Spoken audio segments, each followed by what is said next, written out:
Yung PITX, yun yung nasa document type HTML na .a x, yun yung device o kaya tools. Pero yung yun yung mga lumang files, unang files na mga classmate at malalapit na kaibigan ni Christina Agulto, asawa ko yun, dati na itinago sa lumang tipan. Yun yung nandoon lahat yung mga building permits, rape cases, at higit sa lahat doon yung engine na nagpapatakbo sa program, puro mga live show. Yung unang yon. Itong mga bandang huli, puro mga sex video na to.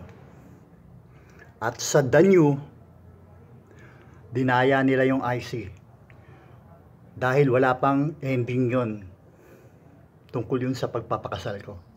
Kaya pala nila ako parang pinipwersa magpakasal, maghanap ng asawa. Dahil sa Senado, okay, pero kailangan ko raw ng asawa. Dahil dito, kaya ganun nangyari kasi una pa lang annulled yung kasal ko. Ang original na number ng marriage contract ko ay 992439. Na dito inannulled nila. Binalik lang nila. Ginawa nilang 934299. At last January, nag-update si Chris. Ang number na yun ng marriage contract namin 434299. Yun yung IC ngayon ng Danyu.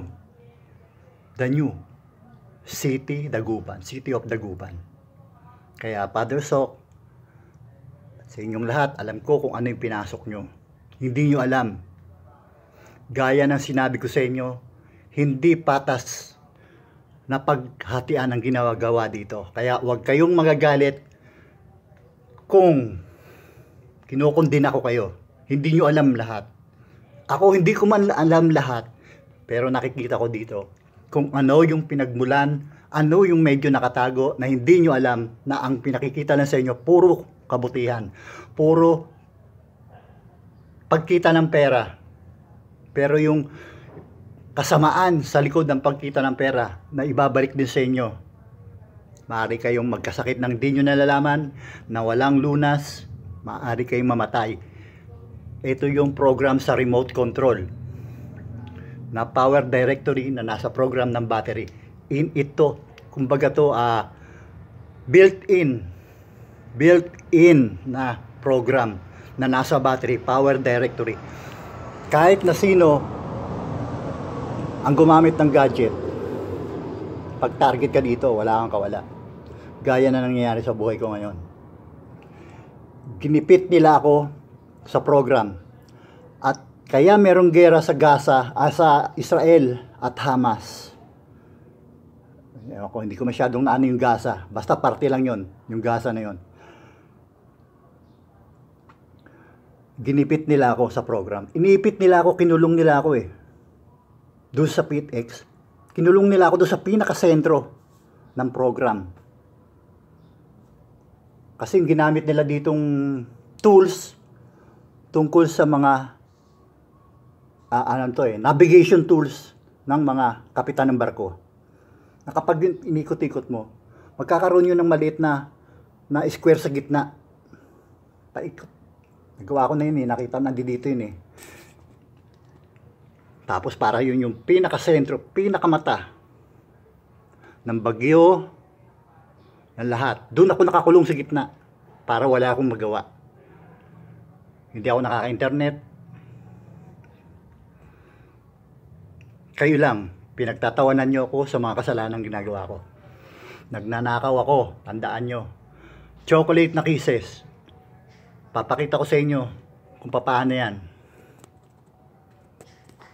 Handa kayo. Android developer, sabi ko sa inyo, nituldok, wala kayong tatago. Tungkol to dun sa ICU ID Duterte 2012 Years 2012, Years IC 2012. Doon tayo magsisimula sa pinakagitna, 2012. Dinayaan nyo ako, pinahirapan nyo yung buhay ko. Wala akong magagawa sa inyo kung hindi ipamuka o isampal yung mga pagkakamali nyo. Sinabi ko sa inyo, napakasimple, tanggapin nyo. Pakata. Kung gawa nga kayo ng kasalanan, umabot sa ganyang kalaki. Yung pag-ako, wala naman ako hinihiling sa inyo, magpakatotoo lang kayo. Hindi nyo na tinatanggap sa pagkatao nyo, sa puso nyo, sa kaluluwa nyo, yung paggawa ng kabutihan para sa kapwa. Puro panlalamang panloloko sa kapwa ang ginagawa nyo. Inedit nyo ang batas.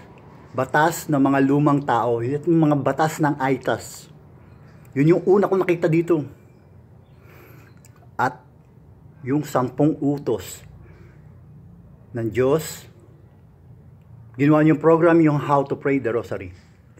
Dito, 2019 IC, Chrome website, kay Joy Oceana Guevara, Bigornia Street, Chrome website yun na. Ang tools nyo ginamit, main na IC, Meralco.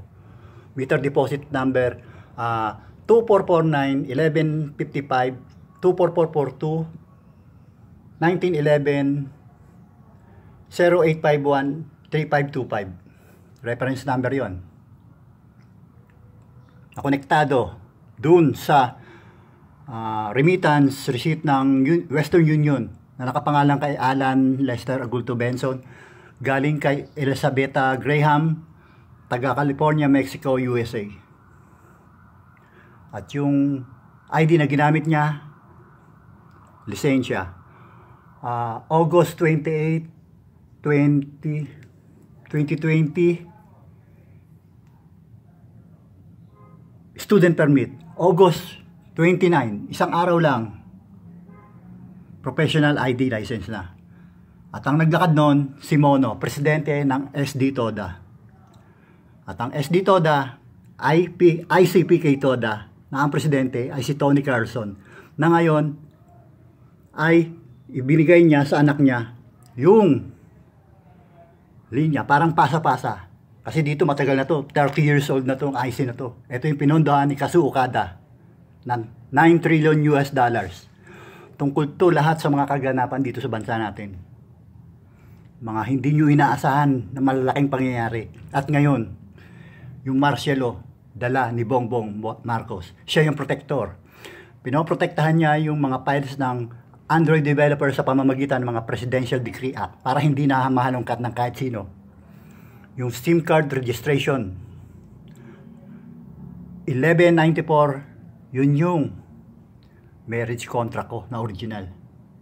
Tinago ni Bongbong Marcos para hindi na mahalongkat. Kasi dito sa program, siya na yung pinakahuling presidente ng Pilipinas. Wala na. Siya na yung bayani natin.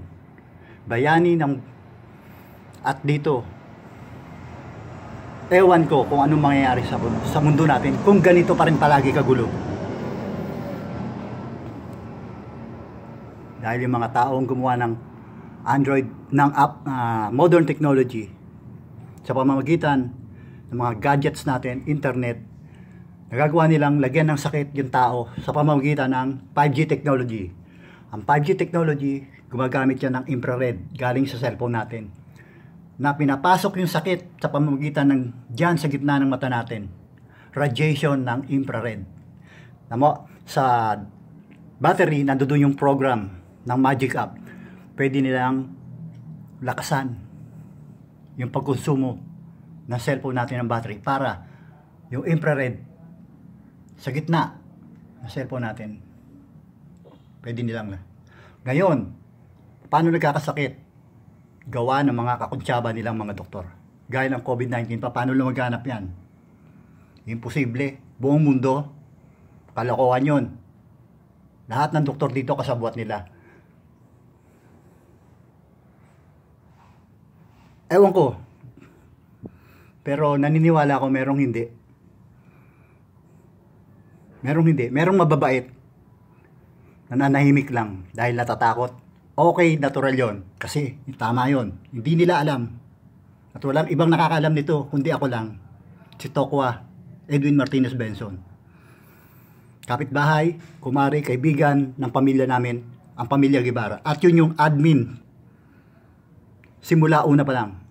Eric Guevara, Manny de la Serna, Carlos Santos, Joy Guevara, at saka yung mga dito, Kamayan Youth Club, sa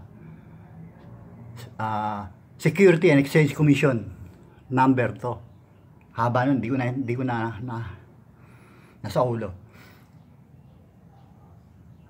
Yun yung account you raise, VIP account na RCBC number ng asawa ko.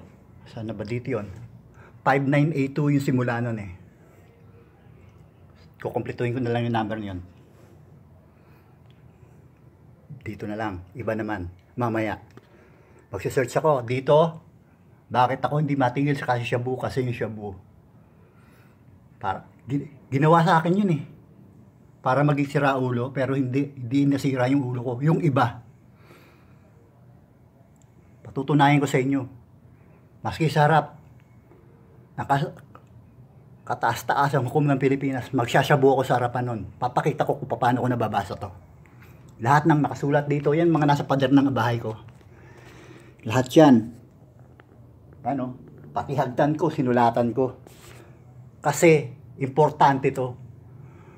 Lahat ng nasa utak ko, kailangan isulat ko. Kasi makakalimutan ko. Sa dami ng mga putang inang yan, masasaulo ko ba yan? Masisira nga yung ulo ko. Tama yung sinabi ni Joyce Guevara. Sira ang ulo ko. Ngayon, patunayan niya na sira ang ulo ko sa mga ibibintang at patutunayan. Kapag tinuloy niya yung laban, papakulong ko sila. Lahat sila. Patunayan nila na mali ako.